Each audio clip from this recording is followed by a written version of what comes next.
Bienvenidos y muy buenas noches, esto es Perspectivas. Enrique, después de 2 semanas de vacaciones estamos de regreso, totalmente en vivo, así que además de saludar a nuestro auditorio, invitarlos para que se pongan en contacto con nosotros. Vacaciones es decir mucho, digamos, unos días sin hacer el programa de tele, pero aún así creo que hubo contenido interesante. Bueno, tú estuviste en radio, una servidora acá en los informativos, más allá descansando y haciendo adobes, dice. De lo que no pudimos descansar, Belén, lamentablemente es de la agenda de seguridad en la ciudad, haciendo una especie de recuento de estos últimos días, desde la Semana Santa hasta la Semana Pascua. Vimos lamentables enfrentamientos entre la Policía de Guadalajara y la Fiscalía General del Estado. Esto después se replicó en la Semana de Pascua entre la Fiscalía General del Estado y la Policía de Zapopan, y quedaron muchas preguntas abiertas, como por ejemplo, ¿qué tan constitucionales son estas policías vestidas de civiles o policías encubiertas? ¿Quién tiene realmente la facultad de investigar? ¿Es la Fiscalía o son las policías municipales? Y también en estas operaciones que son fundamentales en términos de información, ¿cuáles son los contrapesos? ¿Cómo coexisten ministerios públicos con policías municipales y policías estatales? Muchas dudas y sobre todo, no sé si estás de acuerdo conmigo, Belén, un mensaje muy preocupante y muy negativo, que en un momento difícil en materia de seguridad en Jalisco no se puedan coordinar policías municipales y la Fiscalía. Y otra cosa para dar entrada a nuestro invitado, mañana se reúnen en Casa Jalisco el gobernador del estado con el alcalde de Zapopan, Pablo Lemus, y con el alcalde de Guadalajara, Enrique Alfaro. Ojalá que de ahí salga más que un tuit, más que una foto, más que una publicación en redes sociales. Ojalá, por cierto, se los quiten para que ya dejen utilizar estas herramientas, pero ojalá salga algo de provecho, ¿no? Híjole, yo la verdad soy un poco pesimista respecto a este encuentro. Me parece que hace falta mucho más que una reunión de este tipo, una plática. Claro, y me parece también que el problema es mucho más profundo y más añejo. Entonces, pero esto ya lo vamos a hablar con nuestro invitado. Antes, Enrique, si te parece, antes de darle la bienvenida al especialista, al experto en este tema, vamos a escuchar la siguiente información.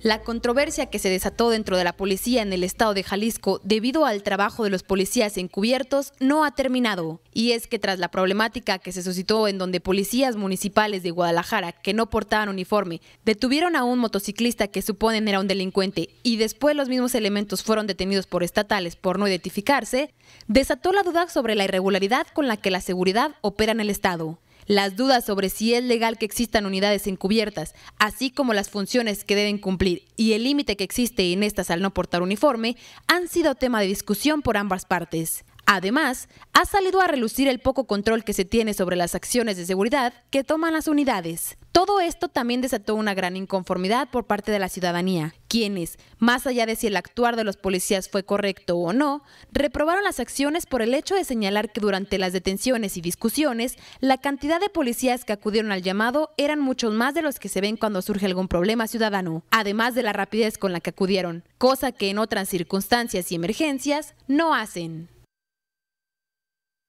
Y para profundizar en este tema, saludamos al doctor Guillermo Cepeda Lecuona, especialista en materia de seguridad, especialista del Colegio de Jalisco. Guillermo, ¿cómo estás? Muy bien. Bienvenido, doctor. Gracias por acompañarnos. No, gracias por la invitación. Me gustaría comenzar por darle un poquito sustento legal a lo que vimos. ¿Qué sucede con las atribuciones en materia de investigación, con las policías encubiertas? ¿Qué dice la ley y si los municipios pueden tenerlas? Sí, bueno, en tema tanto así como policía encubierta, es decir, que opere sin uniforme, sí. no está permitido por la ley, pero hay una parte, se puede decir que hay dos actividades que realiza la policía, sobre todo en la situación actual y el nuevo modelo policial, que es un modelo basado más que en reacción en información, prevención, y incluso en áreas de inteligencia. De hecho, hay policías ya con áreas de inteligencia policial. Y bueno, hay algunos casos, por ejemplo, distinguir de la investigación e información para la inteligencia policial de la investigación criminal. La investigación criminal no se puede hacer sin que la coordine y la indique. Ese es el MP, no el Ministerio Público. Y sí, los policías son un gran auxiliar del Ministerio Público. De hecho, por cada policía investigador en Jalisco hay 12 policías uniformados. Entonces, si no se apoyan en la policía uniformada, pues estaría todavía más colapsada la investigación. Ahí hacer la diferencia entre una investigación para cuadrar un expediente o para hacer una acusación criminal, que eso lo tiene que hacer el MP, el Ministerio Público. Pero, por ejemplo, un policía municipal sí puede estar de civil, sin uniforme, recabar, por ejemplo, información sobre una narcotiendita, sobre algo que sucede en una colonia, reportarlo con sus autoridades, pero no puede detener. Exacto, a no ser que desde luego hay un problema de flagrancia, que como cualquier ciudadano podría hacerlo, pero sí algunas cuestiones de verificación, por ejemplo, y también del Ministerio Público, casi sistemáticamente es lamentable que siga este esquema de investigación epistolar en el que el Ministerio Público le pide por oficio al coordinador de investigaciones, que le pida por oficio al director de periciales, que le pida por oficio a un perito que haga una diligencia. Y mientras tanto el crimen a todo lo que da, sí, ¿no? Se pierde un tiempo valioso. Pero frecuentemente, cada 15 días, cada mes, le llegan oficios a las policías municipales donde se dice, por llamada de emergencia, una llamada anónima, nos dice que hay una narcotiendita en tal lugar, que hay personas armadas en tal otro lugar, investíguese. Entonces ahí sí las policías municipales, desde luego no pueden verificar vestidos de policías una narcotiendita, pero sí, el problema en esta situación fue que esta labor de inteligencia, que de hecho municipios como Ciudad Nezahualcóyotl tiene un área de inteligencia, sobre todo para prevención situacional, es decir, y también aquí en Guadalajara tengo entendido que hay 10 criminólogos que hacen trabajo de campo y también victimólogos, es decir, dónde están las víctimas. Siempre hay un donde se localizan las narcotienditas y hay una cauda de crimen alrededor, crímenes minúsculos de robarse una licuadora para irlo a cambiar por la dosis, o una bicicleta que está ahí en la cochera para cambiarlo por algún tipo de estupefaciente. Y en estos lugares donde van a verificar la información van acompañados de policías no uniformados para resguardarlos, porque con frecuencia los halcones del barrio llegan a tratarlos de intimidar y bueno, ver que va alguna presencia. Entonces sí separé esta parte, que sí hay investigación e inteligencia policial. De hecho, un exdirector del CISEN ha asesorado el andamiaje de estas unidades. Y bueno, también tengo entendido que la Fiscalía está siendo asesorada por un consultor muy solvente que hizo los que en Monterrey son los CODES, Centros de Orientación y Denuncia. Esto que hemos, desde el modelo de Ciudad Segura, impulsamos mucho que hubiera 5 o 6 puntos de denuncia en nuestra ciudad de Guadalajara.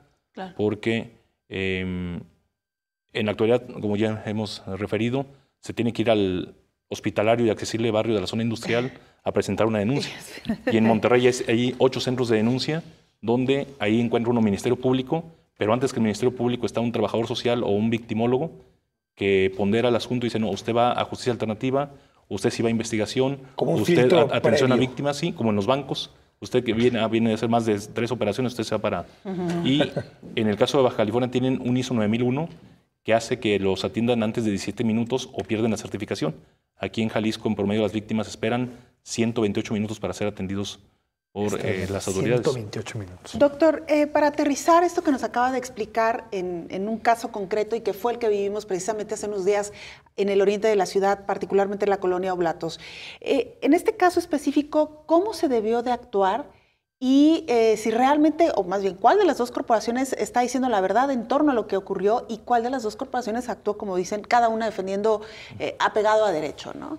Sí, yo creo que los policías tendrían que acreditar, los policías que detuvieron a esta persona, que había un delito en flagrancia, que no una revisión, sino un delito en flagrancia, sí, y que ellos lo esclarezcan, y sí, quizás ante el Ministerio Público, que es el que tiene que dirimir esta situación, creo que es lo principal. Y después fue escalando, pues con este juego de desconfianzas que hay entre las policías, fue escalando, y bueno, y lamentablemente a los pocos días también se dio el tema en Zapopan, pero yo creo que la anomalía que detona todo es que hayan detenido a una persona y bueno, ver que justifiquen cuál era el delito que estaba cometiendo en flagrancia. ¿Debieron de haberse acreditado como pedían elementos de la Fiscalía, los policías municipales? Yo creo que sí, al llegar ya los policías estatales, yo creo que tuvieron que haberse acreditado, que es también la versión de los policías estatales que se negaron a identificarse. Y vuelven una persona armada de civil y que no se acreditan, pues Claro. ¿Y esto puede reventar todo el debido proceso? Sí, es decir, que se caiga el caso. Sí, que si no se tienen que mostrar la flagrancia y que fue puesto inmediatamente disposición del Ministerio Público. Ahora, doctor, me parece que ahí el asunto de la desconfianza es lo que termina descomponiendo los procesos, porque me tocó en la mañana en otro espacio platicar con el comisario de Zapopan y me decía, nosotros tenemos un chat con el fiscal y cada que tenemos una operación encubierta, una operación de policías vestidos de civiles, le decimos, oiga, fiscal, sobre todo la fiscal central, el Ministerio Público, oiga, está este tema así, vamos a hacer esta operación, creemos que esto va por acá. En el caso de Guadalajara y el gobierno del estado, creo que lo que está afectando más es el asunto de la desconfianza, porque en Zapopan creo que fue más un caso aislado lo que sucedió y en general han colaborado bien, pero entre Guadalajara y el gobierno del estado lo que parece es que hay una desconfianza en donde ya ni siquiera se pasan información, en donde ya ni siquiera se ponen al día en los casos porque piensan que juegan para dos canchas distintas. Eso es muy grave. Sí, incluso los señalamientos estos de las puestas a disposición, bueno, que también Zapopan ha señalado que pues llevan a las personas y se dejan en libertad y sí empieza a haber una espiral de desconfianza, de desaliento, de sospecha recíproca y no contribuye. Y realmente es un mensaje terrible para la sociedad y la ciudadanía. Tú como especialista, doctor, mañana se reúnen el gobernador Pablo Lemus y Enrique Alfaro. Si tú tuvieras que decir, ojalá salgan mañana con este anuncio, ¿cuál te gustaría que fuera? Yo creo que un poco cuando el tema de la agencia metropolitana, yo como académico que traté de impulsar el modelo de ONU Hábitat, donde la agencia metropolitana operativa era un modelo transversal de prevención, de cultura de la paz, donde la promoción económica se iba a la prevención del delito, pues sí, de pronto uno se desanima cuando ve que no se da el modelo completo, pero por una parte dije, siendo realista, dije, prefiero un modelo académica o químicamente impuro, pero que se dé la colaboración. Es decir, bueno, los ayuntamientos se dieron en esto, el gobernador se dio en esto. Si eso es necesario para que se dé la colaboración, pues habrá sido un buen avance. Entonces, en este momento, ojalá y se dé este anuncio. Cuando en Ciudad Segura se decían estos modelos de Monterrey. Interesante. Sí, y ahí está el lugar en los centros donde opera Miravalle o en Guadalajara. Ahí están el módulo esperando por un Ministerio Público, que sea muy buena señal que la Fiscalía dijera, bueno, parte de esta colaboración es que vamos a descentralizar la Procuración de Justicia y va a haber centro de mediación, va a haber Ministerio Público en estos centros donde también los servicios municipales tienen mucho que hacer. Entonces, ojalá y sea la idea de sumar, de concretar estos conversatorios, de decir cuáles son los criterios del Ministerio Público, cuáles son los criterios de los jueces, con los jurídicos de las policías municipales, para ir en un sentido y revertir la impunidad, porque se le echa mucho la culpa al nuevo sistema y lo que estamos viendo es el colapso de un sistema flagrantadicto, que depende de la flagrancia y que no se preparó para el cambio, nuevo sistema. Vamos a una pausa, doctor. Regresamos con este y más temas. Vamos a la pausa.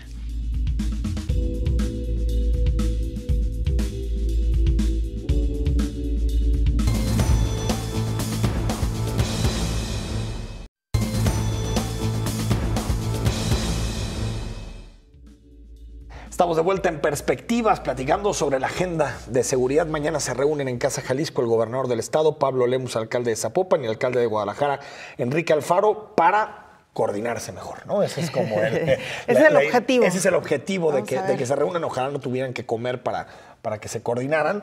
Pero también para hablar de este tema, Belén, que ha sido muy polémico, que es el sistema penal acusatorio. Sí.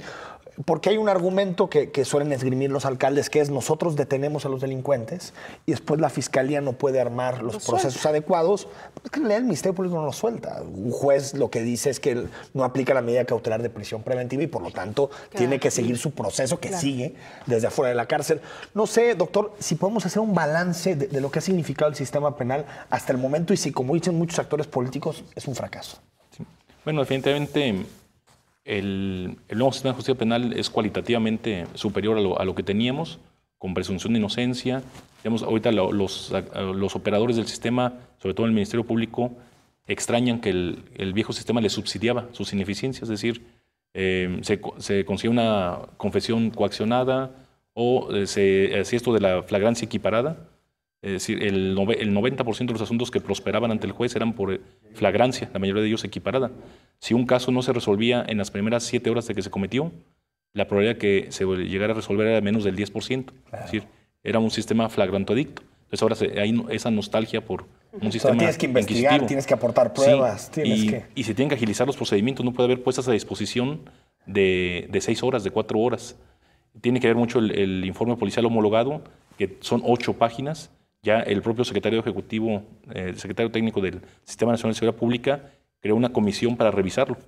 Para revisar y compactarlo. Es una queja de los policías, esa de que se les hace muy largo el procedimiento que tienen que llenar. Sí, y tal vez tienen razón. Sí, e incluso el formato toma datos como para hacer inteligencia policial con esa información, pero pues el 98% de los asuntos no amerita esas celdas a llenar. Entonces sería mejor ser más una acción cualitativa en cuanto a la información.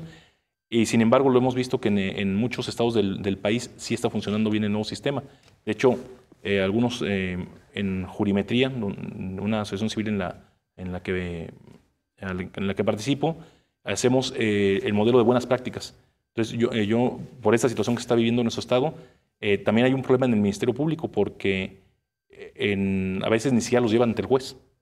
Dice, no, yo lamentablemente veo una fiscalía muy desmotivada a los funcionarios. Hay una ley del menor esfuerzo ahí, hay una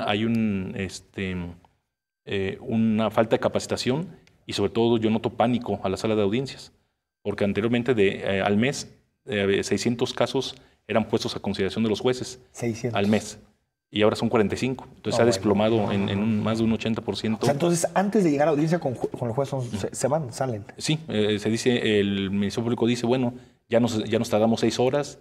Antes, cuando tenía mucho trabajo, los ministerios públicos trataban de dejarlo para el siguiente turno. O si no, les decían, oye, es narcomenudeo, aunque es concurrente ya, ve a la delegación de la PGR y sabían que se los iban a regresar, pero mientras ganaban tiempo para aventajar los que ya tenían en fila y en el nuevo sistema pues ya llega una persona 6 horas después de que fue detenido y el juez les va a decir, pues echaron a perder la detención. Y a veces el Ministerio Público se cura en salud y para que no lo regañen en la sala de audiencias, él lo libera porque dice, no, ya se anticipa. Entonces urge acelerar estos procesos. 2 años antes de que se decidiera por fin la clase política del Estado a implementar los juicios orales o el nuevo sistema de justicia penal, les comentábamos como académicos, ¿para qué inventar el agua tibia? Tráiganse lo que ya está funcionando en el país. El área de atención a víctimas de Nuevo León, el Sistema Estatal de Justicia Alternativa de Baja California, la Unidad de Medidas Cautelares de Morelos, que lo hacen mejor y más barato. Además hemos hecho el análisis de costos y ya lo hemos diagramado como sociedad civil para decir, aquí está, simplemente implementenlo. Y no, tenemos en todos estos indicadores, somos el lugar 24 en esclarecimiento de carpetas de investigación. Solo el 5.9% de las carpetas de investigación se están esclareciendo. El Ministerio Público cumple su trabajo de determinar si hay un delito que perseguir y un probable responsable, solo en el 5.9% de los casos. La justicia alternativa, que en estados vecinos como Guanajuato resuelve el 22% de los asuntos, aquí resuelve 2.2%. Y son pequeños arreglos de modelos de gestión, es decir, en Morelos, en Baja California, en Oaxaca, en la Ciudad de México, en Monterrey, el que recibe es esta persona capacitada en jerarquizar los casos, en darles una solución adecuada, canalizarlos a investigación, a justicia alternativa, y aquí el que decide eso está tomado por asalto esta área que se llama de atención temprana por el Ministerio Público. Oiga, doctor, lo que nos está contando es gravísimo, porque entonces, a ver, de aquí pueden surgir pues muchas interpretaciones, o realmente hay un desánimo, como usted decía, entre los trabajadores de la Fiscalía, o hay una instrucción para que así sea, lo cual también sería bastante grave, y lo digo, no quiero especular, pero tenemos un caso muy concreto y muy cercano, que es el de Nayarit, donde un fiscal prácticamente orquestaba y decidía que sí avanzaba y que no, lo cual realmente, estos síntomas que usted nos está presentando ahora, me parece que realmente es muy grave lo que está pasando al interior del Ministerio Público. Sí, claro. y sobre todo lo que sucede son inercias, pero hay un perdedor de la reforma penal, que son los funcionarios que estaban acostumbrados a beneficiarse del sistema tradicional. Entonces, el Ministerio Público, si no está supervisado, por eso estas áreas tienen que ser autónomas, que digan, no, este es un accidente de tránsito, ¿cómo va a ser posible que se vaya a investigación? Y no el Ministerio Público, que lamentablemente, si no está bien supervisado, la decisión no va a ser del interés público, sino del interés de extraer rentas indebidas de las personas. Y amigos me han comentado que litigan, oye, yo llevaba un caso, un pleito entre familiares, vecinos, y le digo, oye, esto Ministerio Público, licenciado, esto califica para justicia alternativa. No, aquí la gente ya trabajó, entonces tienes que arreglarte con el agente aprensor, ni modo que... o sea, un caso entre familiares por un problema de terreno, tal vez. Sí, calificarían si llegaron a los golpes y dijo, no, pues aquí la gente ya trabajó, ya. Entonces, era un negocio antes criminalizar los asuntos pequeños o un accidente de tránsito, que el Ministerio Público... ¿Crees que el eslabón en esta cadena que va desde los policías hasta los jueces, hasta el sistema de rehabilitación, y quien más está fallando en este momento es la Fiscalía? Sobre todo los incentivos de los funcionarios en particular, no creo que sea... Yo creo que hay mucho capital humano en la Fiscalía, pero son esas áreas que están acostumbrados a obtener alguna ganancia indebida. Ciertas inercias que son muy complejas, sí, ¿no? Entonces hay intereses que se afectan y entonces y es fácilmente superable con supervisión. Y lo cual evidentemente tendría que ser del conocimiento de la autoridad, de las cabezas, ¿no? Nos referimos al fiscal, nos referimos al gobernador, y poner orden en esta situación. Creo que es básico, y están las buenas prácticas que y no las operan extraterrestres, no las operan, son servidores públicos muy motivados que están muy comprometidos con el nuevo sistema de justicia y lo están sacando adelante. Oye, doctor, antes de leer un par de preguntas que hay de la gente que nos acompaña en redes sociales, platíquenos, mañana presentan el índice de paz. Nos quedan un par de minutos, platícanos sobre el tema. ¿Qué presentan mañana? Efectivamente, en la Casa de Teso Clavijero, ahí en Guadalupe 1 y Marsella, presentaremos a las 11 de la mañana el índice de paz México, que es un índice que analiza cómo estamos en materia de violencia, en materia de delitos a mano armada, en tema de desconfianza en las policías y también de paz positiva. Cómo estamos en capacidad de mediación, cómo estamos... el día de mañana se presenta, ya está en su 6ª versión, entonces podemos ver a lo largo del tiempo cómo se han desplazado Jalisco, aparece en el lugar 19 en esta edición 2007. Eterna medianía. Sí, y llegamos a estar en 24, entonces, pero estábamos en 15 el año pasado, entonces bajamos 4 peldaños. Y sobre todo, también lo bueno de este informe, el año pasado, yo con mi tema de las buenas prácticas, el año pasado participo en el comité técnico de este índice, nos tocó hacer las buenas prácticas. ¿Qué están haciendo los de arriba? Los estados como Querétaro, como Hidalgo, como Yucatán, ¿qué están haciendo para estar ahí? Y bueno, tenemos que han fortalecido mucho el área de mediación. La impunidad es clave, el revertir la impunidad. En una investigación que hicimos sobre impunidad en homicidio muestra que en los últimos 14 años la capacidad instalada de resolver homicidios está estable, está topada. Es decir, en México no es capaz de llevar ante un juez a más de 3.400 homicidas al año. Tenemos más de 20. Independientemente si se cometieron 9.900 como en el 2006. Ese es nuestro techo. O 22.000 en el 2011. No pasamos de 3.450, 3.390. Entonces no solo es corrupción, también es incapacidad institucional. Sí, una capacidad instalada limitada. Seguimos con este modelo de investigación epistolar, pidiendo por oficios que se investigue.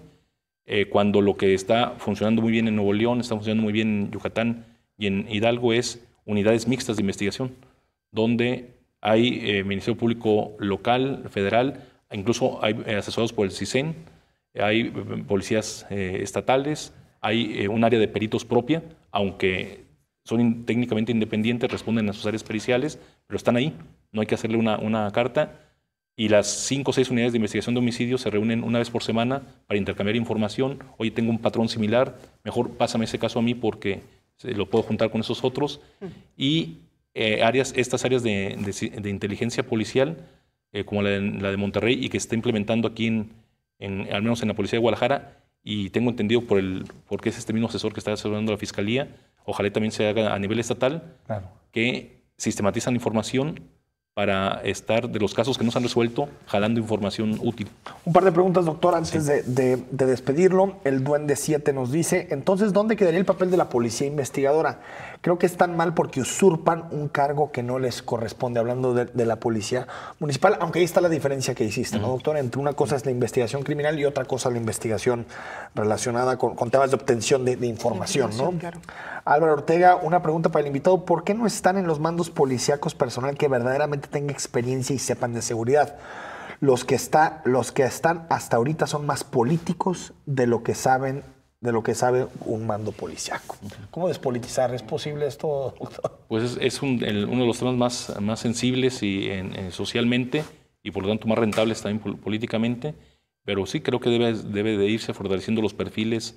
Creo que es con autonomía, cambio en las leyes. Pues incluso hay policías que dicen, el director de la policía tiene que salir entre una persona que tenga tanto tiempo o de entre tal número de comandantes. Algunas se apuestan por el perfil, por consolidar esa parte. En otras, pues se privilegia la confianza a veces sobre el perfil, porque también los gobernantes quieren, sabiendo alguien que les penetrado, alguien en quien confíen y que les responda de esta área.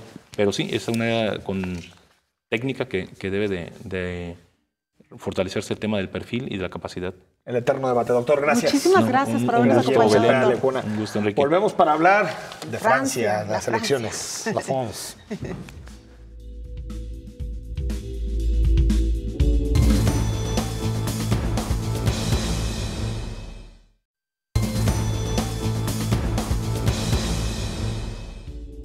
De regreso en Perspectivas. Ayer, Belén Zapata, los franceses salieron a votar. Así es. Lo hicieron en la primera vuelta electoral. 4 candidatos fuertes estaban con posibilidad incluso de acceder a la segunda vuelta. Vamos a escuchar esta información, esta cápsula que un poquito nos da los datos principales, y después saludamos a la doctora Laura Ibarra, nuestra especialista en Europa, que nos acompaña.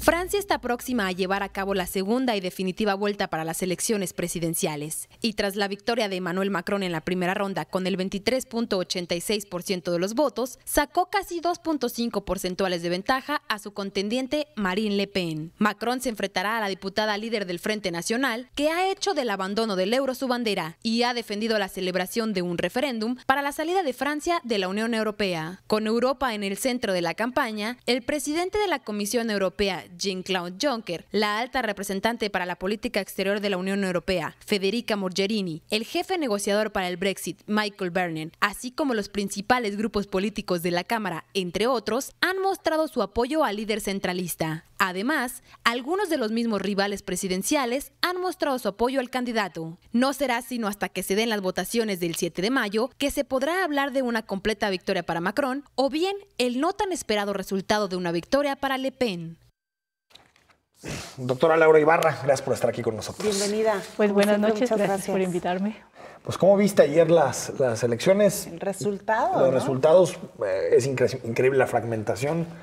Macron, que queda en primer lugar, 23% y Marine Le Pen, 21%, es decir, esos son los dos que acceden a la segunda vuelta. Sí, pues efectivamente es una elección sumamente interesante desde muchas perspectivas. La primera podríamos considerarla desde la perspectiva interna, o sea, esta elección nos refleja el desplome de los dos grandes partidos. Habrá que recordarle a nuestro auditorio que en Francia tenemos dos grandes partidos, el Partido Socialista y el partido ahora llamado Republicano, que son, se puede decir, la izquierda y la derecha, ¿no? Los gaullistas de siempre, precisamente, y tenemos a este independiente Macron, y luego tenemos por otro lado al Partido Comunista, y lo sorprendente, este nuevo movimiento, o sea, un hombre independiente que hace un partido independiente.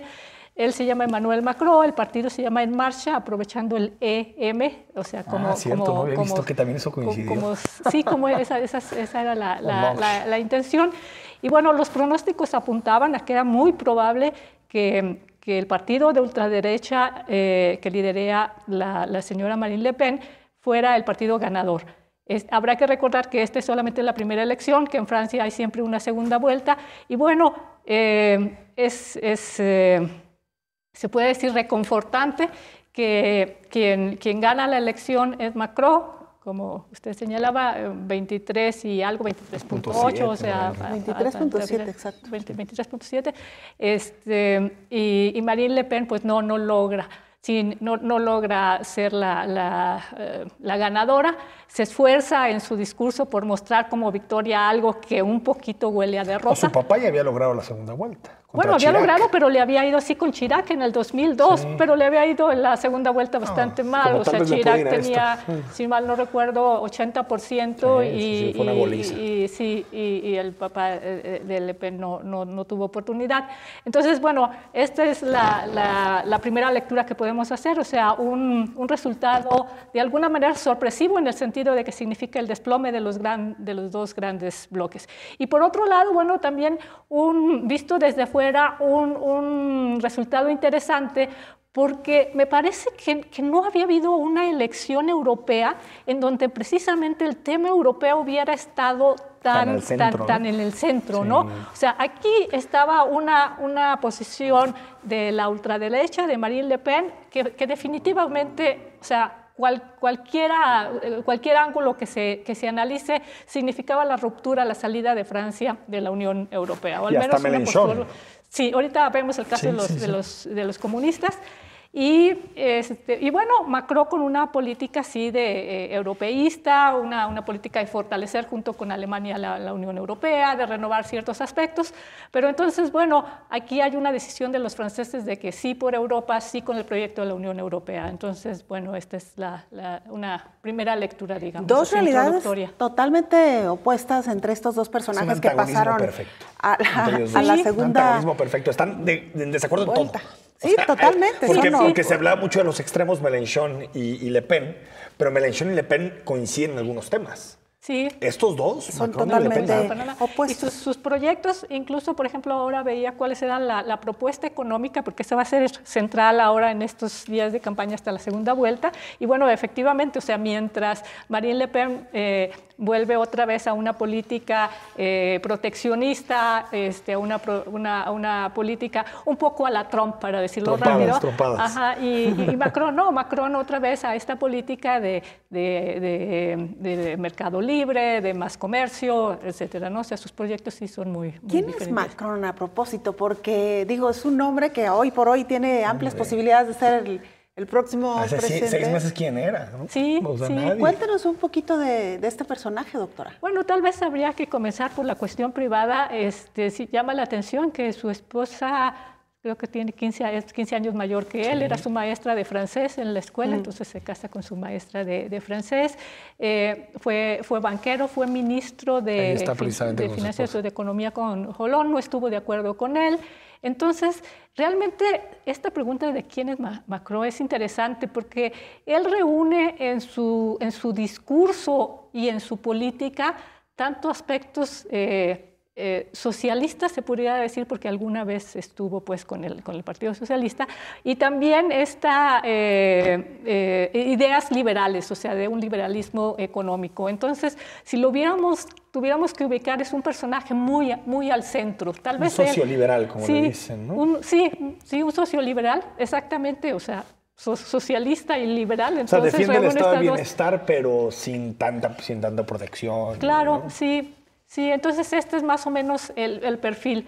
Tal vez haga su persona y su elección haga realidad esta expresión de que la elección se gana en el centro.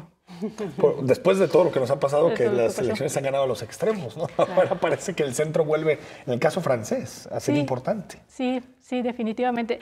Y otra cuestión que es interesante es que ahora, después de esta segunda vuelta, o sea, en lo que señalaba quién es Macron, hay que decirlo que todos los perdedores, que bueno, son bastantes, o sea, está el candidato de la derecha Fillon, está Benoît Hamon, que también. Hamon, también, el socialista, están pidiéndoles a sus electores que para la segunda vuelta lo apoyen. Y esto es un cálculo interesante, o sea, Macron llega sin tener experiencia en gobernar. Entonces, y en junio hay elecciones en Francia del Parlamento. Entonces, o sea, primero se elige un presidente que bueno, no tiene partido y no tiene, incluso los candidatos que está proponiendo ahora para el Parlamento, pues son candidatos un poco improvisados, son candidatos de estos grupos independientes que no tienen una formación política. Entonces, lo más probable es que ahí sí los partidos tradicionales vuelvan a tener una fuerza en el Parlamento. Entonces, pues vamos, es un poco así como que vamos entendiéndonos con el presidente. Ahora, el único que no ha apoyado ha sido el comunista. Es el Partido Comunista, es Mélenchon.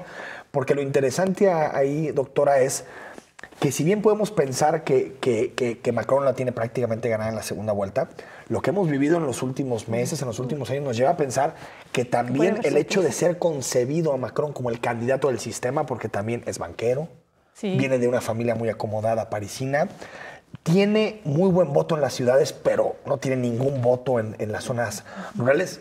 También puede ser que en algún momento se le complique contra una Marine Le Pen que anuncia su salida de la presidencia del Frente Nacional por mandar ese mensaje de decir yo no voy a ser sectaria ni voy a ser partidista, quiero ser una presidenta para todos los franceses. Entonces, se puede complicar la segunda vuelta, no la tiene tan ganada. Claro, y habrá que recordar, o sea, el mismo Mélenchon al principio parecía que no despegaba esa campaña, pero en los últimos meses tuvo un crecimiento.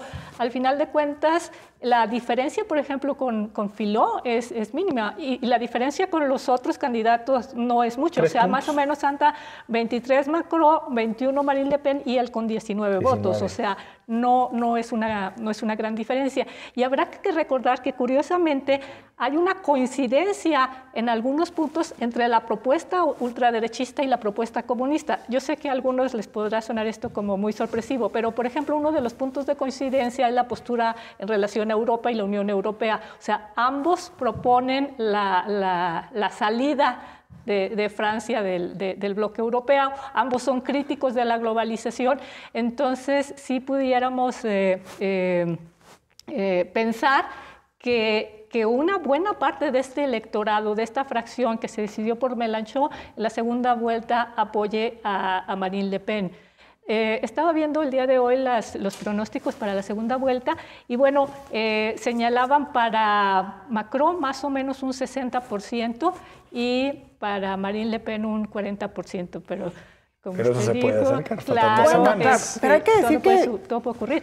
Por ejemplo, todo puede ocurrir que, por ejemplo, el caso de los atentados terroristas pueden tener una gran influencia en las elecciones, sobre todo porque ahí se ve cómo reaccionan los líderes políticos y cualquier tipo de error pues puede resultar definitivo, ¿verdad? Y que hay que decir que casi que por primera vez en mucho tiempo las encuestas más o menos estuvieron acordes.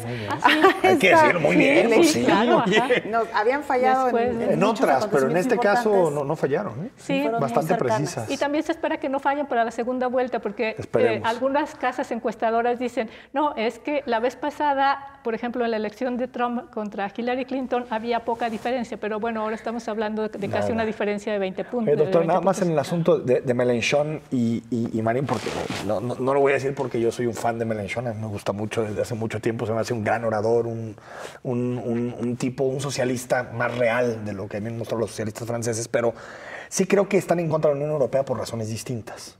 Le Pen y Mélenchon. Le Pen está en contra por una idea muy nativista y muy nacionalista de lo que significa Francia. Y creo que Mélenchon pues, nunca ha estado en contra de la inmigración, al revés, defiende una España pluricultural, porque a veces me parece que se los meten en el mismo... en política europea, pero creo que sí tienen sus diferencias incluso en ese tema. No, y tienen diferencias radicales. El asunto es que, por ejemplo, estos partidos tienen un electorado que generalmente es un electorado muy inconforme, muy decepcionado, muy desilusionado. Entonces, en este sentido, bueno, pues se puede dar esta coincidencia, ¿verdad? Bueno, vamos a hacer una pausa, regresamos para seguir hablando del resultado de las elecciones en Francia y qué viene también en los próximos días. Vamos a la pausa y volvemos.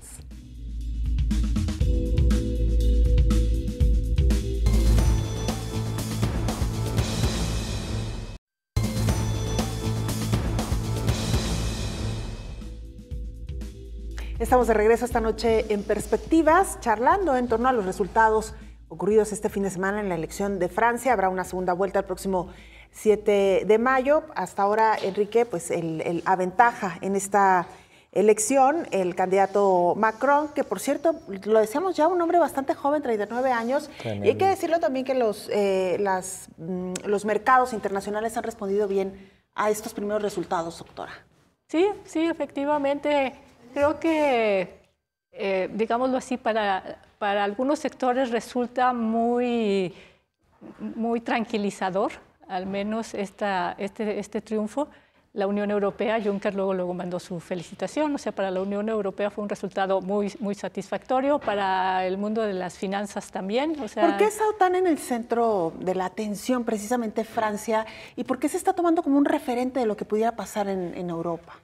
Esa pregunta es muy interesante. La cosa es que si ubicamos esta elección francesa en la política internacional, nos damos cuenta de su importancia. O sea, primero habíamos visto lo que ocurrió en el Brexit, que significaba, bueno, pues la salida del Reino Unido de la Unión Europea y un debilitamiento importante de la fuerza política de la Unión Europea. Luego el triunfo de Trump pues también nos señalaba un duro golpe a las fuerzas que han impulsado la globalización y que le han apostado pues a estas políticas un poco de odio a los extranjeros, de proteccionistas y contra el cambio climático y demás. Entonces la elección francesa era de alguna manera determinante para ver si la tendencia, el espíritu de los tiempos se estaba yendo por este camino, por este cauce, o si al revés, si Francia iba a tener esta fuerza para decir hasta aquí. O sea, nosotros seguimos con este proyecto que de alguna manera tiene sus raíces en la Ilustración y nos pronunciamos por esta misma política, por una política de integración con la Unión Europea, por una política en la que no va a haber, no se van a perseguir migrantes, o sea, entonces en este marco de la política internacional es en donde la elección francesa se volvía sumamente importante, sumamente relevante. Y una Unión Europea sin Francia, pues es impensable. No. O sea, siempre fue pensable una Unión Europea sin Reino Unido, pero sin Francia. Pues es su conciencia, su ideología política de la Unión Europea, ¿no? Sí, y habrá que recordar que la gran locomotora de la Unión Europea pues es la amistad franco-germana, ¿verdad? Sí, eso desaparece. Y también el sitio o el espacio político, doctora, de la socialdemocracia es interesante porque desde mi punto de vista no ha habido ideología política que más prosperidad le haya dado a Europa que la socialdemocracia. Es el gran modelo europeo de Estado, pero con cierta liberalización de mercado, con derechos. Y sin embargo, en casi todos los países la socialdemocracia está desapareciendo. El Partido Laborista no ha podido levantar en Reino Unido. En España, Podemos casi superó al Partido Socialista, que es la socialdemocracia. En Grecia desapareció el Partido Socialdemócrata. En Francia, yo creo que ya va una refundación. ¿Qué pasa con la socialdemocracia europea? Bueno, lo que está sucediendo es que efectivamente el electorado natural de los partidos socialistas pues eran esta clase trabajadora que ya como tal pues ya no tiene, quiero hacer la excepción alemana, no tiene esta fuerza ni esta ideología. O sea, sí hay un rompimiento entre no es que haya desaparecido efectivamente la clase trabajadora, o sea, sigue existiendo, pero ya no tiene esta fuerza que tuvo alguna vez históricamente. Y por otro lado, esta clase es la que se ve como más afectada por este proyecto de globalización. Digo con excepción de Alemania, porque en Alemania la verdad de las cosas es que ser trabajador de la industria química o ser trabajador de la industria tecnológica o de la fabricación de máquinas, pues es ser el ganador de la globalización. O sea, los sueldos de estos trabajadores son sueldos muy elevados. Por eso el prestigio de Angela Merkel, ¿no? Entonces, o sea, tenemos esto de que la base natural de la socialdemocracia se ha ido disolviendo, se ha ido fragmentándose, la división del trabajo también se ha ido fragmentando. Entonces ya no tiene como este nutriente natural que tenía por ahí, ¿no? Y por otro lado, la cuestión programática también se ha desprestigiado bastante. Giró a la derecha la socialdemocracia también. Sí, o sea, no hay un programa que resulte atractivo para grandes sectores de la población. Ahora hay que pensar también en los electorados. O sea, el electorado ya no se fija tanto, por ejemplo, en cuestiones programáticas, sino en el candidato. O sea, el candidato es muy importante. Los analistas políticos siempre refieren que para analizar una elección hay que ver el candidato, el partido, la coyuntura y la campaña. Entonces hay que ver que, bueno, pues las campañas también influyen, los candidatos a veces no son los candidatos más atractivos y bueno, pues Y en este caso los personajes, en el caso de Francia, Belén, queda clarísimo porque, bueno, yo creo que el Frente Nacional no sería nada sin Le Pen y sin la familia Le Pen. Claro, ajá. En el caso de, por ejemplo, de los conservadores, de los republicanos históricos, quien gana a Fillon es, digamos, como el anti-establishment dentro de su partido, porque parece que iba a ganar o Sarkozy o Juppé. Sí, claro. Mélenchon también encabeza una coalición rarísima de partidos de izquierda, pero no es un partido tradicional. ¿Y qué decimos de Macron? Que pues es un candidato independiente. Y también hay una desilusión del electorado de la socialdemocracia porque primero sus candidatos, cuando estos han llegado al poder, realmente han hecho muy poco por ellos, ¿no? Por ejemplo, en Francia leía hoy varias opiniones y varios comentarios y algunos decían, es que lo que recuerdan del gobierno de Hollande son sus escándalos sentimentales. Sí, o sea, la política estuvo tan desastrosa que lo que ahora queda en mente eran sus escapadas del Palacio de Liceo con Julie Gallet, perdón. Y entonces, pues si eso es lo que queda en la mente del electorado, pues difícilmente van a votar por el partido, ¿no? ¿Qué veremos de aquí al 7 de mayo, doctora? Pues habrá un debate y será muy interesante ver las perspectivas que ambos proponen. También vamos a ver cómo los partidos perdedores efectivamente intensifican su llamado a votar por Macron y, bueno, una lucha sobre todo por el electorado que se había decidido por el Partido Comunista. O sea, me parece que ahí va a ser donde veremos los argumentos más fuertes. Y donde se va a definir finalmente la elección. Sí, donde se va a definir la elección, pero sí habrá que pensar que, bueno, que es muy interesante que después de esta elección, en junio se elige al Parlamento y, bueno, y en el Parlamento también habrá que ver qué ocurre. Ahí es donde podría ocurrir esto, ¿no? Que es casi siempre los franceses votan por un presidente y después en las legislativas le dan la mayoría, que también se juega dos vueltas las legislativas, le dan la mayoría. En este caso, no solo por los perfiles que no existen, sino tampoco se sabe si el programa de Macron podría ir hacia la derecha o hacia la izquierda, porque tiene electorado de ambos lados. No, entonces, y él en su actuación ha ido un poco jugando en estas bandas. Creo que es un hombre que digamos, que apela al estado de bienestar francés, normal, que quiere liberalización, pero también quiere adelgazar mucho el Estado. Prometió 150,000 puestos menos en el sector público, que en Francia eso es casi sacrilegio. Sí. Aquí lo puedes prometer y la gente te lo aplaude. Claro, pero en Francia, que 7 millones de personas dependen del Estado, es rarísimo que alguien proponga eso. Y lo interesante es ver que tampoco no tiene con quién gobernar, porque señalábamos que tiene poca experiencia en el gobierno y, por otro lado, bueno, pues va a tener esta necesidad de apoyarse en personal proveniente de los partidos perdedores, ¿verdad? Hemos hablado ampliamente de Macron y lo decíamos ya porque hace algún tiempo, todavía hace algunos meses, pues no era tan conocido como Marine Le Pen, que se perfilaba incluso como la favorita.